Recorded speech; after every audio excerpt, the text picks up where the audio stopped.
Now, there's no doubt, is there, that good communications is the key to any good relationship. But what is good communication? Because sometimes bad communication is worse than saying nothing at all. In fact, often it's good to say nothing at all. So let's start with how to talk so your kids will listen. So if you were out there shopping or looking for coloured jeans, and Mia and I came up to you and said, hey, we're giving a talk over in the community centre, come along, you'd probably quite politely say, oh, thank you, but we're a bit busy this morning. We'd probably leave you alone. But if you're on the phone and you're intently having a conversation with someone and we're tapping you madly on the shoulder saying, come on, come and listen to our talk, you'd probably, again, not so politely say, please leave me alone. But that's what we tend to do to our kids. You know, they're engrossed in something. They're playing something or watching something or doing nothing at all. And we're expecting them to just drop everything, listen to what we're saying, or come and do what we want them to do. So it is really important to pick our timing. It is really important to just say, hey, in about 10 minutes, can you come and I want to have a talk to you about something, or you need to be in the shower by 7, that sort of thing. Give them plenty of warning, give them, that timing is essential. Think about a workplace you've been in. How, depending on who you're talking to, that will depend on how you communicate. You know how some people you can use humour, some people you have to tread really carefully because they might just react.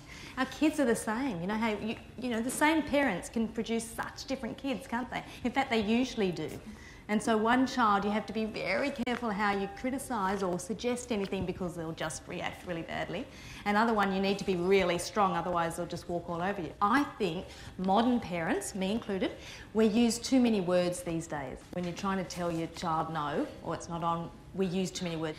But as I said, let's get on to the most important part of it, which is how to listen so your kids will talk. Because I think our job, and I'm sure you'll all agree as parents, is to keep our kids safe. Yes, we want them to be happy and healthy, but most of all, we want them to be safe. And the way you can keep them safe is letting them know that they can come to you at any time and talk to you. If they're in danger, or if they're about to do something risky, or they have started to do something risky, this is obviously talking about down the track in teenage years, but you want to set up the foundation so that they can really talk to you whenever they need to. I remember when I was a little girl having lovely times after school when my mum would sit down with a cup of tea and we'd come home and tell her all about our day.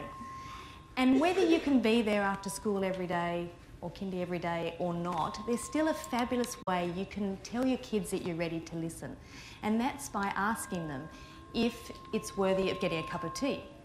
So I've obviously been saying this so often since I was my kids were very young, that I now get a text from even my 15-year-old daughter on the train, and she's very dramatic, my daughter. She'll send a text and she'll say, have I got a story for you, you better put the kettle on. And when they are talking to you, what's really important is to not focus too much on the tone. I'm always hearing people talk about tone as if it's the most important part of the communication. And yes, the way in which we say things to people is important, but it is not the most important thing, especially when it comes to your kids. Because if they're trying to tell you why they're really upset and they're screaming, or why they're telling you why they're angry, or why they've behaved in some way, and they're finally opening up, if you say, not use that tone with me, young man, or careful, young lady, inappropriate words, thanks, that's all they hear. They hear the door slamming down. And what you're trying to do is get to what we call in psychobabble land the primary emotions. And the primary emotions are what are underneath what you're seeing. So, for example, you often see anger, but underneath anger is normally fear or hurt. And that's what we want to get to. All of the things I'm talking about when I'm talking about getting underneath the tone, getting to the primary emotions, it's what we call attunement, how you can attune to another person. When a very young baby is born, a mother or father attunes to that baby by responding to them. So if the baby cries, doing just that, pat, cuddle, smile, cuddle.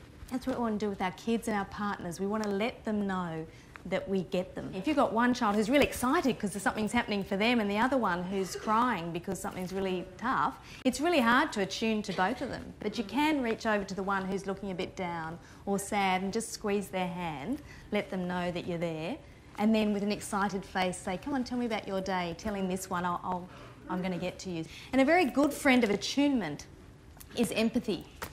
Empathy, the definition I love is entering into the spirit of somebody else, okay? So that's imagining what it's like for them given their personality and their situation. Didn't you all know that? If your kids said something to you, I've had this terrible day at school, imagine if you said your day was bad, let me tell you about my day at work.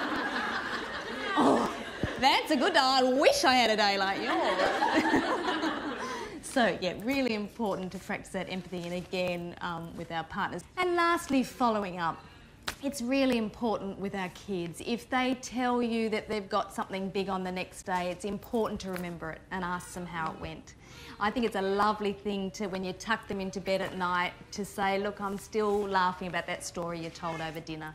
Or to tell them that, you know, I remember last week you said this, and then they get this message, wow, she was listening, he was listening, and that's just such an important gift.